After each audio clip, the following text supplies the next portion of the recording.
Salut, c'est Mécanoob, j'espère que vous allez bien. Aujourd'hui on se retrouve dans une vidéo un peu spéciale parce qu'on va emmener la cocotte, celle-là, cette voiture, et pas une moto cette fois, se faire reprog pour la passer à l'éthanol. On va aller chez Full Cars parce que à l'heure actuelle, vu le prix de l'essence et de la motorisation de cette voiture-là, enfin même de n'importe quelle autre voiture, hein, ça devient n'importe quoi, c'est abusé. Surtout quand on commence, quand on a une motorisation plutôt sympa, ça revient vite cher. C'est un V6 3,5 litres, c'est le moteur de la 350Z, Laguna 3, c'est un gouffre financier. Donc là, on a pris la décision d'emmener faire reprogrammer la voiture et direction Full Cars.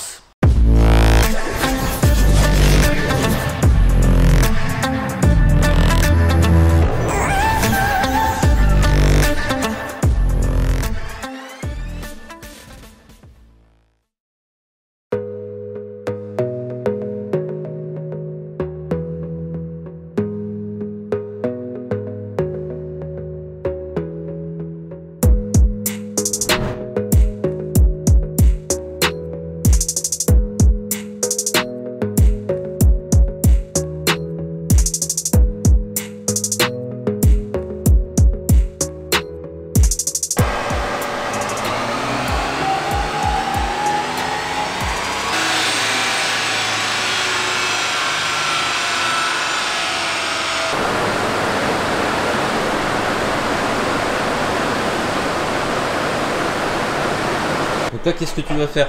Donc là on va l'ouvrir. Ouais. Et puis il va falloir le décoller. Donc on va voir si c'est de la colle, quand on la chauffe elle se ramollit pour pouvoir l'enlever plus facilement. Sinon bah faire un levier pour l'enlever. Yes, cool. Vous deux, vous avez fait des études d'électronicien ou de... Même pas. Même pas? Moi je passais des formations directement pour apprendre à faire de la programmation. Ah ouais? Directement ça dans existe. le vif du sujet, ouais. Ok. On a fait ça sur à Albi. Ouais. On a fait ça là-bas. Ouais. Et puis du coup par la suite après ça j'avais un gars qui m'a accompagné pendant 6 mois. 6 mois pour faire mes premiers fichiers, le temps qu'il me corrige, tout ça. Et puis après je suis devenu autonome. Et t'es ingénieur motoriste ou ouais, on peut dire ça comme ça ouais. Au final. Je sais même plus ce qui était écrit sur le diplôme. Ouais. Full Cars, ça a quel âge? Non, pratiquement 2 ans. 2 ans, ok. Jeune non, Ouais, c'est création. ouais. Hein. moi j'aime bien faire tout ce qui est chiant. Mais c'est vrai que c'est un peu flippant du coup. Tu te dis Ouais, bon, carrément. ça se trouve, je vais pas pouvoir repartir avec ma voiture. T'en feras une. Je veux bien celle-là. Allez, bon à nous. Tu t'arranges avec le client. Tu vois, moi j'aurais été à ta place, j'aurais fait bah écoute, je te la prends pas la voiture. J'aurais trop T'es peur. pas à notre place, tu vois. Ouais. Ouais, ça je vais pouvoir l'enlever avec le... Je vais aller dans mon petit bureau. On peut te suivre? Vas-y, moi. Allez. Vous avez l'air d'aller là-bas.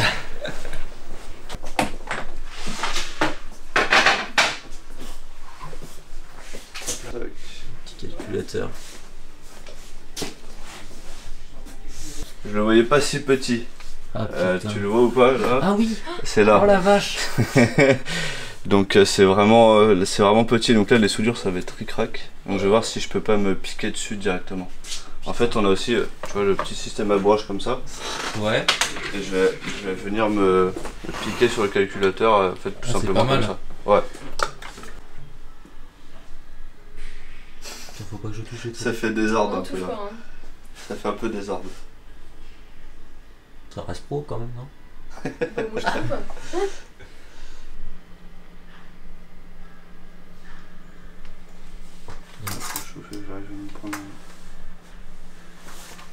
Sachant que là j'ai fait ma lecture, j'enlève tout. Ouais. Et là après c'est derrière, faut que je refasse des connexions derrière. Horreur. Ouais.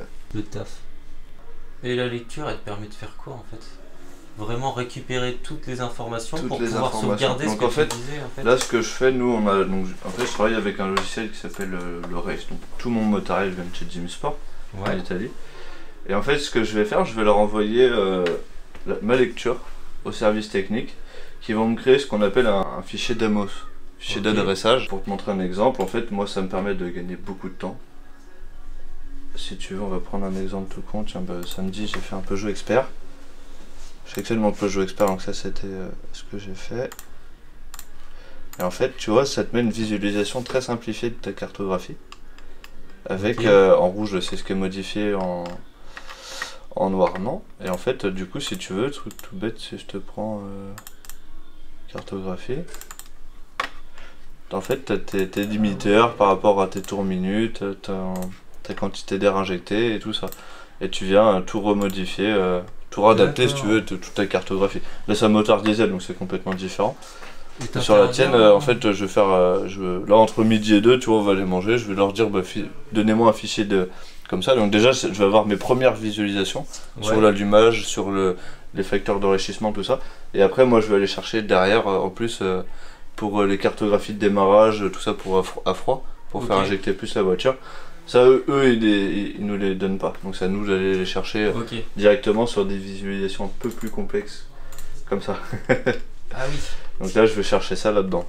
Donc tu vois, si je reprends la cartographie de tout à l'heure, elle est visualisée comme ça, en fait. Donc en fait, on a un axe, imaginons X, avec tes valeurs Y, et puis du coup, ça te donne là ta cartographie. Donc là, pardon. Donc là, en fait, tu avais ici ton régime moteur. Là, c'était quantité d'injection. Donc tout ça, c'est en fait, c'était donné sur ta barre X, ta barre Y. Et après, ensuite, tu as ça qui est foutu dans ta cartographie directement. Qu'on vient remodifier pour ajouter du couple. Là, c'est un limiteur bête. Comme je demande avant le client, quand il vient, il me dit écoute, moi avec ma voiture, je charge. Donc, bah, je veux du couple. Donc, du coup, je vais travailler la cartographie différemment que si un client il me dit bah moi je veux que ça marche, là tu lui mets plus de chevaux. Donc, du coup, tu travailles la cartographie complètement différemment. En fonction de l'utilisation. Ouais. Bim.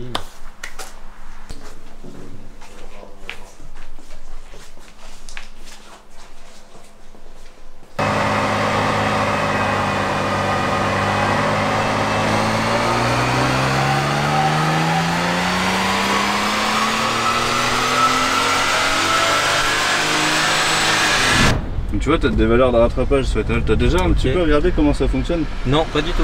Donc si tu veux, ta voiture elle est programmée pour rouler, là, elle doit être programmée à l'E10. Ouais. Pour rouler à l'éthanol, nous en gros il faut plus ou moins un facteur de 20% en plus. Donc déjà d'origine, ta voiture elle a ce qu'on appelle des valeurs de rattrapage à court terme et à long terme.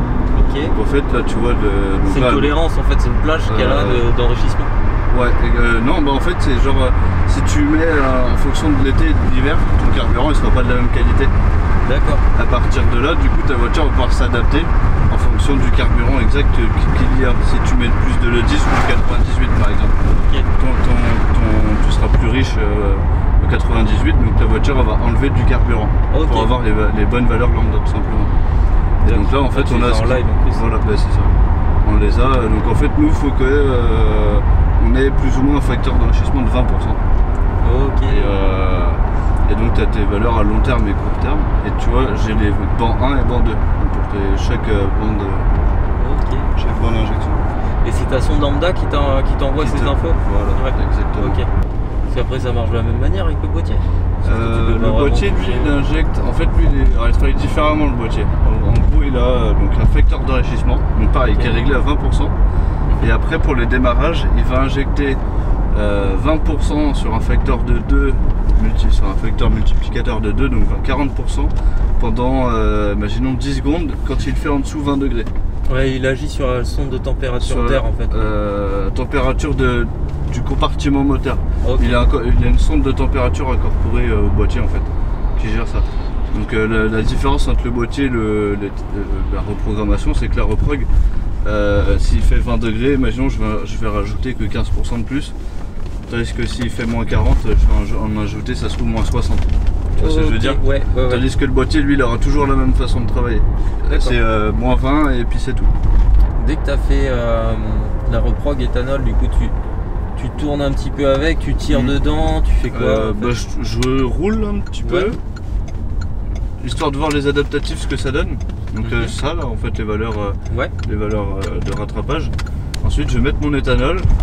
Je fais mes calculs en fonction de l'essence qu'il reste et l'éthanol que j'y ai mis, les valeurs qu'il me faut. Et je refais entre 10 et 20 km. Je fais des voitures qu'on a tellement l'habitude de faire on le sait en fait si ça va être bon ou pas. Ok. Donc en fait on s'autorise de faire un peu moins de kilomètres pour voir ce que ça donne quoi. Yes. Et là, une voiture comme celle-ci on n'en fait pas tous les jours avec ses motorisations, donc forcément on y prête beaucoup plus attention. Après les voitures on a un peu de doute où on a des valeurs qui jonglent trop et qu'on sent que la voiture elle n'a pas toute sa puissance. On a une sonde lambda externe en plus à rajouter pour contrôler la sonde. Ok, que tu mets dans le pot, paf. Je mets ça dans le pot exactement, je l'attache, je la fous, je la mets là. Et puis ça me permet de contrôler en réel si la valeur lambda de la voiture envoie les bonnes informations par rapport à la valeur que je devrais avoir en fait. Ton couple, comment tu le mesures du coup? Tu le mesures, c'est ton banc qui le mesure? Alors, le banc, moi du coup je l'ai calibré. Ok. Ce matin, donc je lui ai dit écoute, on a telle dimension de pneus, je vais passer sur une boîte auto avec tel rapport, je le calibre. Donc en fait je lui dis en fonction du coup il calcule par rapport à ce qu'on appelle la surface CX de ta bande de roulement. Si tu veux, quand je lui dis écoute là je suis en 4ème vitesse à 5000 tours, et ben lui il va, hop, je vais le calibrer, je vais dire là c'est mon point 0. Donc, du coup il reconnaîtra la vitesse 5. Du coup je vais faire mon tir, il va faire la mesure par rapport aux puissances à la roue et va me donner la puissance moteur. D'accord. Okay. Et je peux ressortir aussi la puissance à la roue, du coup j'ai toutes les courbes, j'ai tout ça quoi. Ça te permet aussi de voir en fonction des voitures. Il y a des voitures qui vont avoir une perte on a eu des voitures jusqu'à 90 chevaux entre le roue et le moteur. Par rapport à la transmission, c'était un arbre de transmission, une grosse boîte. Enfin tu vois. Ouais, ça dépend des caisses. Ouais carrément. Ok. Ça dépend de ton rapport de boîte aussi. Ok. Et nous on le fait sur les rapports le plus proche de 0. Ok. Donc sur une boîte 6, 4 ou 5 c'est bien quoi.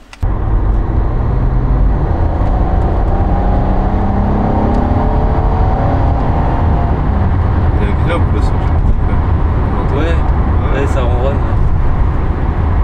La Celica apparemment tu peux pas la reprogrammer, il te faut un boîtier à côté. Style Power Commander, tu vois, mais version voiture. tu étais vraiment calé moto quoi. J'adore. Bon, bah après 3 pleins à l'éthanol, qu'est-ce que ça donne? Les démarrages à froid se font très bien, il n'y a pas de souci. J'ai même l'impression qu'elle a gagné un petit peu de gouache quand je roule avec. Donc ça c'est cool, merci Full Cars pour le temps passé. Si t'as aimé la vidéo, n'hésite pas à liker, commenter et t'abonner. Je vous dis à bientôt et portez-vous bien.